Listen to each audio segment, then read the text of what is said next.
Bem-vindo ao Vestibular em Cena. Preparem-se, hoje nós vamos tratar de um tema bastante contemporâneo, pós-verdade. Bora pegar papel e caneta para nós estudarmos. Me diz uma coisa, você realmente acha que documentário é objetividade? Ou seja, você realmente crê naquilo que vê? Fast 4 Millionen Juden sind hier in Polen. Allerdings wird man sie unter der bäuerlichen Bevölkerung vergeblich suchen. Sie haben auch nicht unter den Wirren des Krieges zu leiden gehabt, wie die eingeborene polnische Bevölkerung. Sie saßen wie Unbeteiligte in den dunklen Ghettogassen der polnischen Städte und eine Stunde nach der deutschen Besetzung machten sie schon wieder ihre Geschäfte.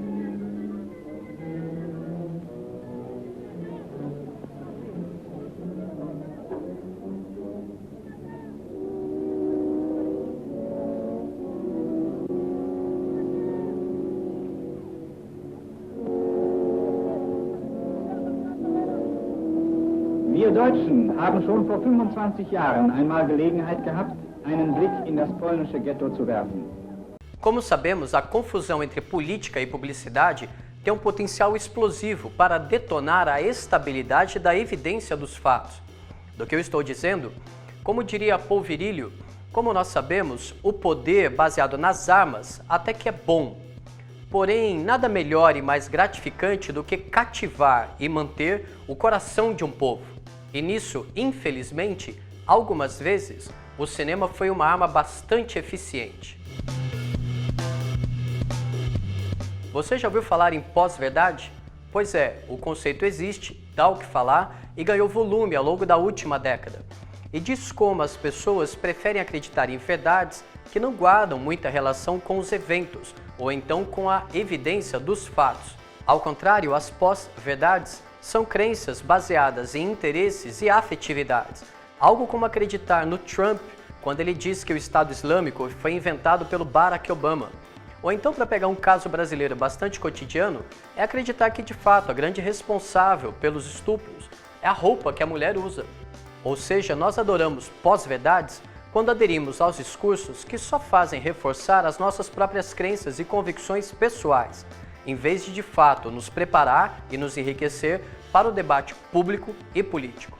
Como se vê, o prefixo pós marca um momento histórico, isto é, a contemporaneidade, no qual não são as evidências e a objetividade histórica que determinam as interpretações, mas ao contrário, são as interpretações e os discursos que moldam as realidades históricas. Guardadas as proporções, pode-se dizer que, de certa forma, isso tem alguma equivalência com o período do entreguerras, ou melhor dizendo, com o contexto europeu do período entre guerras, quando regimes como o fascismo, o nazismo e o stalinismo fizeram questão de manejar arquétipos e símbolos para imprimir sobre a sociedade as suas visões de mundo, tal como nós estamos acompanhando no filme O Judeu Eterno, uma cruel, mas eficiente produção nazista.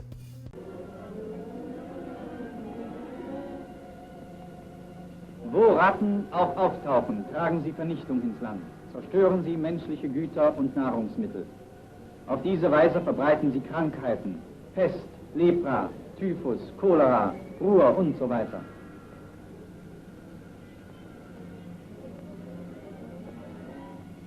Sie sind hinterlistig, feige und grausam und treten meist in großen Scharen auf. Sie stellen unter den Tieren das Element der heimtückischen unterirdischen Zerstörung dar. Nicht anders als die Juden unter den Menschen.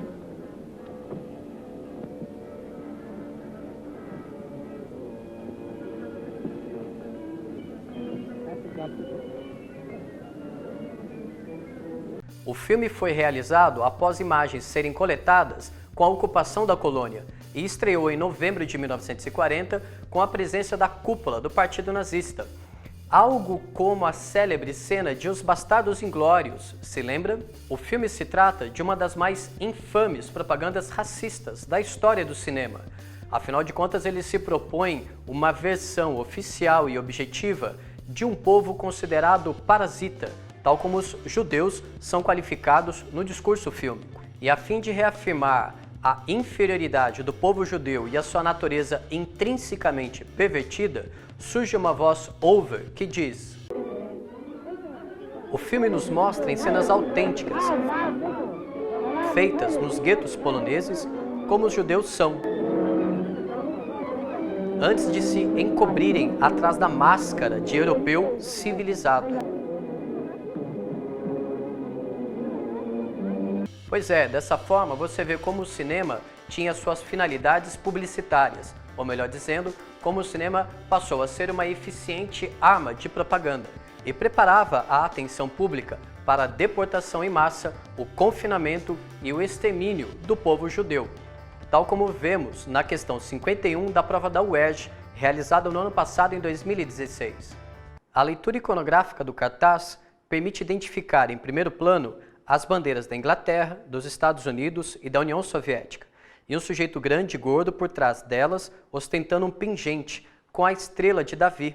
Bom, agora já a leitura iconológica permite você identificar esse judeu como uma eminência par, ou seja, uma figura humana digna de desconfiança, que junto com as potências aliadas ameaçam o chamado Terceiro Reich. Durante a Segunda Guerra Mundial, de 1939 a 1945, a ação do Partido Nazista na Alemanha ampliou a propaganda contra os que foram considerados os inimigos internos da nação germânica. O cartaz abaixo é um exemplo dessa política. Um aspecto da ideologia nazista observado nesse cartaz é: o judeu, então, se tornou o inimigo objetivo, a ser não só perseguido, mas também exterminado. Dessa maneira, sendo uma questão acessível, vamos às alternativas. E a correta é a letra A, porque ela indica pra gente a ideologia contida no cartaz, o antissemitismo. Vale chamar a atenção para a letra B pelo fato do ícone do judeu ser sempre associado à propaganda e à publicidade nazistas ao dinheiro, porque dessa maneira seria uma forma de culpabilizá-lo pela crise econômica de 1929. Sendo o judeu um especulador financeiro, ele então seria responsável não só pela crise moral, mas também econômica da Alemanha. Quanto às letras C e D, elas não respondem à questão por um motivo muito simples. Eu e vocês sabemos que os aliados, os Estados Unidos e a União Soviética, deixaram de lado as suas diferenças ideológicas e se uniram tendo um objetivo comum: acabar com o nazifascismo. Antes de nos despedirmos, vale chamar a atenção para dois pontos fundamentais. Que fique claro, o filme que citamos, O Judeu Eterno, é um filme que, além de exigir estômago, vai te exigir também repertório cultural, para que você consiga compreendê-lo dentro das coordenadas do seu tempo. É uma obra racista que manipula códigos não em busca de esclarecimento, mas sim de persuasão e convencimento. Em segundo lugar, talvez você pense que tenha sido um exagero associar esse filme ao conceito contemporâneo de pós-verdade, para ilustrar ou polemizar como nem sempre utilizamos a razão e o discernimento como critérios para estabelecer o que é ou o que não é verdade.